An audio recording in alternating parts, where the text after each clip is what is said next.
नमस्कार दोस्तों, मैं Prem Verma, life coach, motivational speaker, GS का टीचर, अपने चैनल टॉकिंग टाइटन्स के लिए एक नया वीडियो लेकर आज फिर से हाजिर हूँ। तो दोस्तों, आज का विषय होने वाला है गोल।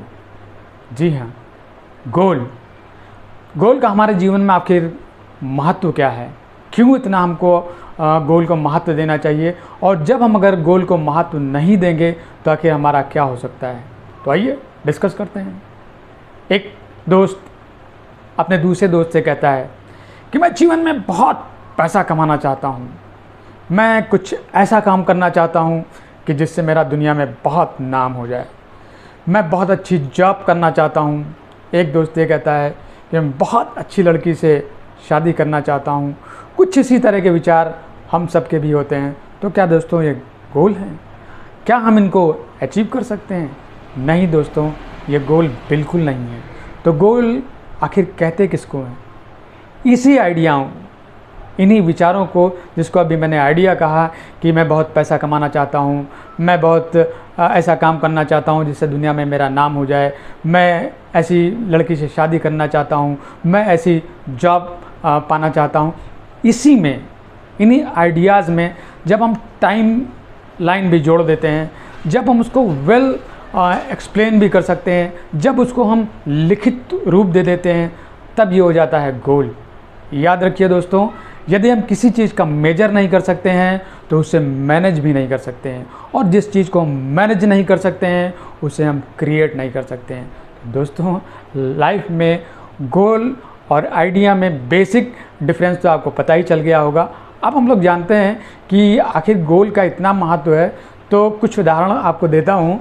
दुनिया में बड़े बड़े जो गोल सेटिंग हुई हैं उनके उदाहरण देता हूँ। उसके बाद एक किताब का आपको हवाला देता हूँ, जिससे आपको ज्वलंत उदाहरण मिल सके कि हाँ भाई, गोल का ये महत्व है। और गोल को अगर हम एक टाइम लाइन दे दें, एक लिखित स्वरूप दे दें, तो आखिर गोल किस तरह से हमारे सामने जो है निखर कर सामने आता है और किस तरह से रिजल्ट देता है। तो उदाहरण नंबर 1 गोल सेटिंग का, ब्रूस ली का। आप सभी लोगों ने ब्रूस ली का नाम सुना होगा। महानतम कुंग फू फाइटर और महान एशियाई जो चाइनीज़ मूल के थे। 1969 की बात है दोस्तों। 1969 में ब्रूस ली, 28 वर्षीय ब्रूस ली, दुबला पतला सा ये युवक, एशियाई युवक, एक सपना देखता है, उसी तरह का आइडिया कि हमें ये करना है, वो करना नहीं, गोल सेट करता है। और गोल कैसे सेट करता है? खुद को एक लेटर लिखता है 1969 में, और इस लेटर का नाम है द सीक्रेट। और इस लेटर में उसने लिखा क्या दोस्तों? उस लेटर में उसने ये लिखा कि 1970 तक ऐसे काम करूँगा जिससे दुनिया में मेरा नाम हो जाए। लेकिन लिखित, क्योंकि लेटर खुद के नाम है और लेटर का टाइटल है द सीक्रेट। और 1980 तक का उसने ये टारगेट लिया कि 1980 तक मैं हॉलीवुड यानी कि यूएसए का सबसे बड़ा चाइनीज़ स्टार बनूंगा, फिल्म स्टार बनूंगा। और तीसरा जो उसका गोल था कि 1980 तक ही मैं 10 मिलियन की संपत्ति कमाऊंगा, जिससे मैं अपनी ड्रीम लाइफ जी पाऊँ, सुकून से, शांति के साथ जी पाऊँ। ये उसके लिखित गोल थे। और दोस्तों, इस लिखित गोल का चमत्कार देखें कि 1973 तक आते आते ब्रूस ली ने वे सभी गोल जो 1980 तक में पाने का उसका विचार था, जो उसने सेट कर रखा था, 1973 तक उसने अपने सारे के सारे गोल अचीव कर लिए, यानी अपने सारे सपनों को उसने सच कर लिया। और दूसरा गोल सेटिंग का उदाहरण देता हूँ दोस्तों, जापान का। हाँ दोस्तों, जापान के बारे में तो आप सभी लोग जानते हैं। 1971 से पहले का जापान एक ऐसा जापान, शक्तिशाली जापान, जो एशिया में अपने उपनिवेश स्थापित कर रहा है, क्योंकि उसके पास उसकी ज़मीन जिस तरह की है, उसका देश जिस तरह का आप जानते हैं, संसाधनों का अभाव है, प्राकृतिक संसाधन उसके पास है नहीं, तो इन सभी की पूर्ति वो उपनिवेशों से ही कर सकता था। और इसी क्रम में वो एक गलती करता है।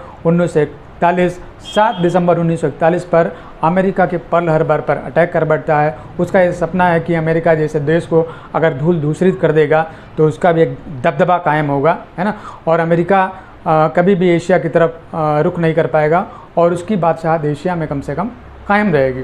तो एक बचकाना हरकत 1941 में उसने पर्ल हार्बर पर अटैक किया, और इस अटैक के परिणाम स्वरूप 20 नौसैनिक अमेरिकी जहाज़ मारे गए, 300 वायुसेना के जहाज़ मारे गए, 2400 अमेरिकी मारे गए, 1000 अमेरिकी घायल हुए और अमेरिका का बहुत सा नुकसान हुआ। लेकिन जापान जितना चाहता था उतना उसकी अपेक्षा के अनुरूप वो अमेरिका को नुकसान नहीं पहुंचा पाया।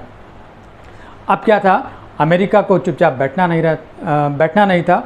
वो भी जो है द्वितीय विश्व युद्ध में जो भी तक इनडायरेक्टली शामिल था, वो प्रत्यक्ष रूप से इस युद्ध में शामिल हो गया और उसने भी मन ही मन में कसम खाई, गांठ बांध ली कि ऐसा जापान को सबक सिखाना है कि इसको छठी का दूध याद आ जाए।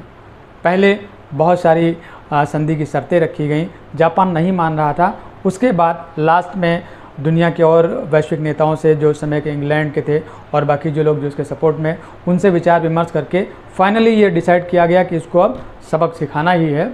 फिर 1945 6 अगस्त 1945 हिरोशिमा और 9 अगस्त 1945 नागासाकी को 2 परमाणु बम दागे गए। पहला उदाहरण परमाणु बम गिराने का दुनिया में, और जो उससे तबाही मची दोस्तों आप सोच नहीं सकते।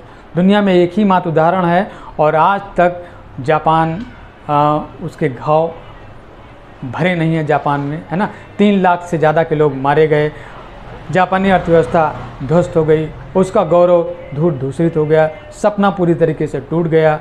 अमेरिका से बिना शर्त समझौता करना पड़ा और अमेरिका ने कहा कि आप पूरी तरीके से अब आपको विसैन्यीकरण करना होगा, आपकी सुरक्षा की जिम्मेदारी मेरी है, व्यापार में अर्थव्यवस्था को संभालने की जिम्मेदारी हमारी है, हम आपको सपोर्ट करेंगे।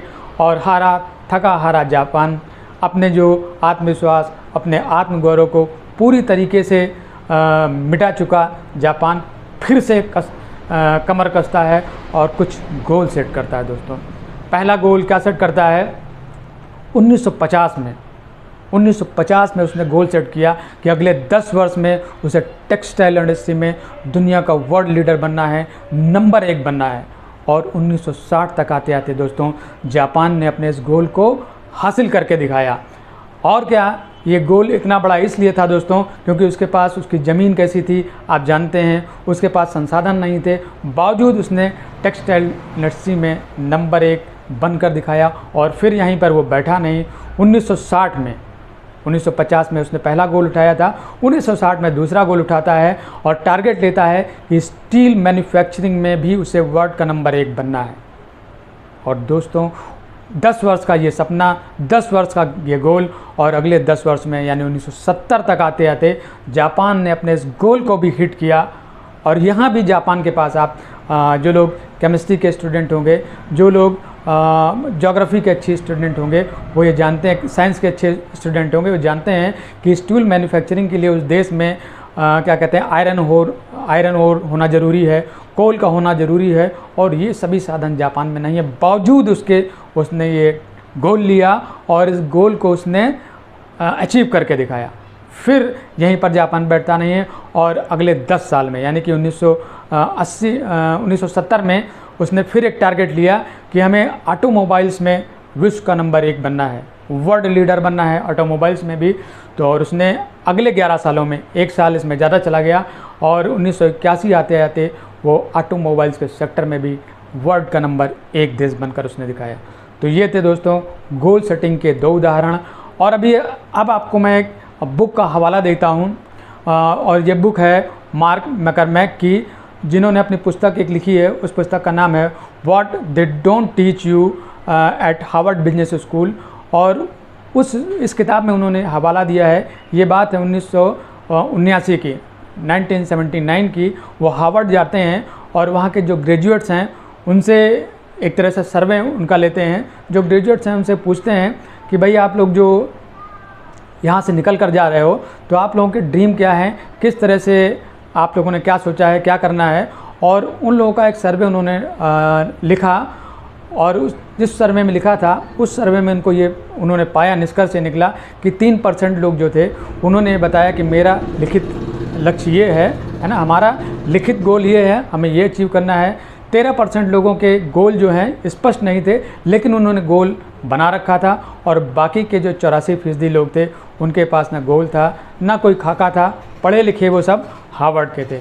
और फिर यही मार्क मैकरमैक ने जो है 1989 में, यानी कि 10 साल के बाद फिर से वो इन सभी ग्रेजुएट से मिलते हैं, तो उनको देखकर बड़ी हैरानी हुई कि जिन 3% लोगों के पास अपने लिखित गोल थे, वो बाकी के जो 97% लोग थे उनसे 10 गुना ज़्यादा कमा रहे थे।